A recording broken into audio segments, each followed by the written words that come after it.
I just wanted to enjoy my son's graduation, but my boomer parents made it all about themselves, and I've just about had enough of them in my life. Posted by you/SimmerUnknown. I just need to vent. My son's high school graduation was earlier this week. I had invited my parents, both in their late 70s, at the beginning of the year. They kept seesawing on whether they were coming or not. They eventually agreed to come about 3 weeks before graduation, which was okay, cool. They had to drive in from out of state.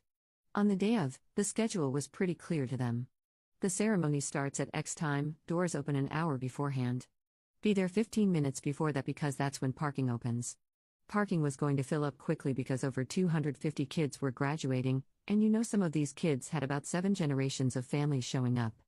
I told them to meet me at the parking garage 15 minutes before the doors opened.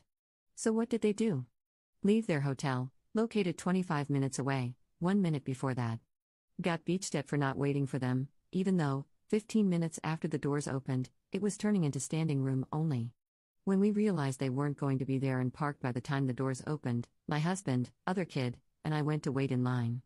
Thank goodness we did, because about 5 minutes later, the line was down the street to the next block over. They wanted us to come back out to get them, which was impossible because the sea of people was all pushing one way. Not about to battle an entire army of people to get back out, no other way out either. We were lucky to get in when we did and get the seats we did, because by the time my parents texted that they had arrived, it was turning into standing room only. My mom then spent the entire first part of the ceremony people watching with a super judgy face. Kept telling my other kid that the lady with all the piercings and tattoos probably doesn't have a job, is going nowhere in life, etc., etc. I shushed her and got the look. Which no longer affects me since I just spent the last 18 years improving the look. Also, for some reason, my son's full middle name didn't get read out, they just said his initial instead.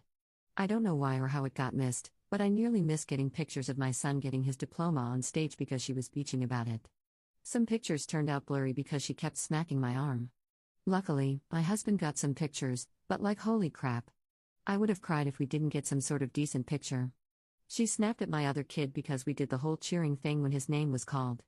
Compared to the other people in the arena, I doubt he even heard us, since it was just me and the other kid. Husband couldn't because he was trying to line up shots around people walking in front of us and his brain couldn't do 2 things at once, lol. One of the kid speakers, class president, maybe, was talking about evolution and how we got to the point we are at today, and my mom complained about that. They should be thanking God. God got them here. Not even a Christian school, mother. She also complained because some of the young ladies were wearing headscarves, they let them in this school? Like Jesus H. Christ on a cracker, it's a effing public school, mom. They're still people too, just like you, though probably less of a beach. Also got comments from her about the kids with green hair, blue hair, purple hair, and one girl with clown clothes on. They are going nowhere in life. Like, they just graduated, their life is just starting. The girl with the clown clothes was wearing a bunch of different graduation cords and had her name in the program with several scholarships listed. I pointedly told my other kid, and this is why we don't judge people based on their looks. They have tried to talk my son out of going to his choice of college. They think it's going to be too far away from me. Once we drop him off, we have to move across the country because of military orders, and that it's in a bad part of town. They're trying to paint some picture that my son is going to be stabbed, shot, mugged, and left for dead. The city the school is in has some crime, obviously, but the college itself has released their safety reports and hasn't had many issues or crimes. I use her favorite line when I voice a worry, it's all up to God. I'm not even religious or Christian anymore. Managed to get the look again when I said that. They are here for the rest of the weekend. We have another promotion ceremony for the other kid this weekend, 8th grade. So, send help? I think dealing with them has given me gray hairs. Top/relevant comments. Commenter. Why, just why continue a relationship with this person, regardless of familial connection? Ops response. She wasn't always this bad, or at least, maybe not that I could see. I think once she realized I stopped giving a crap about her religion, she decided it was time for the gloves to come off. Even though I have told her that's one of the main reasons I have issues with Christian beliefs. I moved away 4 years ago to be with my husband and haven't really seen her much since then. I never visit back home, and she has only come out this way once before. I only invited her because my son and she used to be close, and he wasn't opposed to the idea of her coming. Commenter 2. One of the hardest lessons for me to learn was that accepting or extending invitations made out of obligation was almost always a mistake. It took being ambushed by my elder siblings and pressed for money to make me say no more, and to stop caring about keeping the peace. Ops response. Yeah, my husband and therapist have been helping me understand and set boundaries. I still waver, obviously, but I've also made improvements. Like, I no longer feel obligated to call her every single effing day. I've been sticking with a twice-monthly short phone call, mainly to be like, you still alive? Okay, great, call you later. Commenter 3. I just want to comment on the look.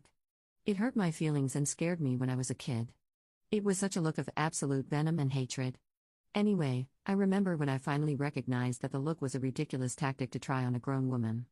Like, seriously, Mom, do you think narrowing your eyes, pursing your lips, and looking at me with hate is a good move?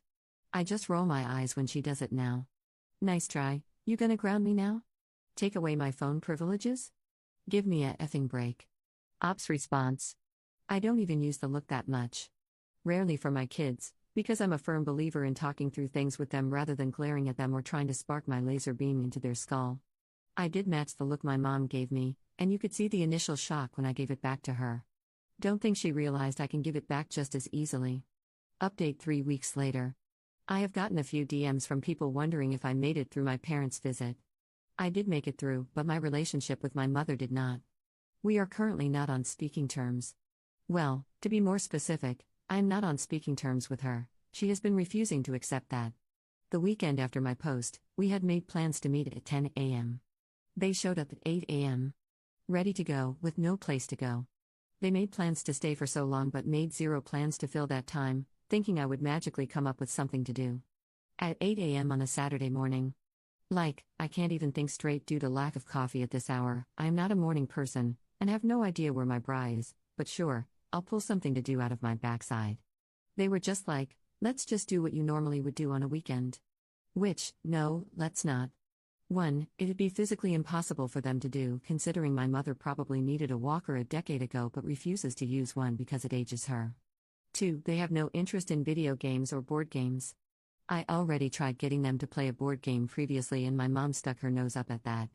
And 3. There's a lot to do here, but 95% of the things worth doing are outdoors. My mom cries her head off if it's over 71 degrees outside. It's always, I'm melting, it's too hot, I'm melting. Like she is the Wicked Witch of the Midwest. Also, my family and I don't really go out every weekend. We like being home, we like being alone. So there I was, scouring the internet for things to do with elderly people who can't walk in our area, and still getting hit with go hike here or there or over there, while wondering if parent daycare was a thing. Mom was chatting with my husband when she decided to start talking about her favorite subject, Emma, my stepsister/her stepdaughter. The way she gushes about Emma makes you think Emma craps out gold nuggets and pukes up diamonds, emeralds, and rubies, all while having the cure to cancer in her head. When our parents got married, she kept asking me, why can't you be more like Emma? Like, I don't know, Mom, maybe because I'm still a teenager while Emma is pushing 30 at the time. Naturally, Emma was going to be more ahead in life.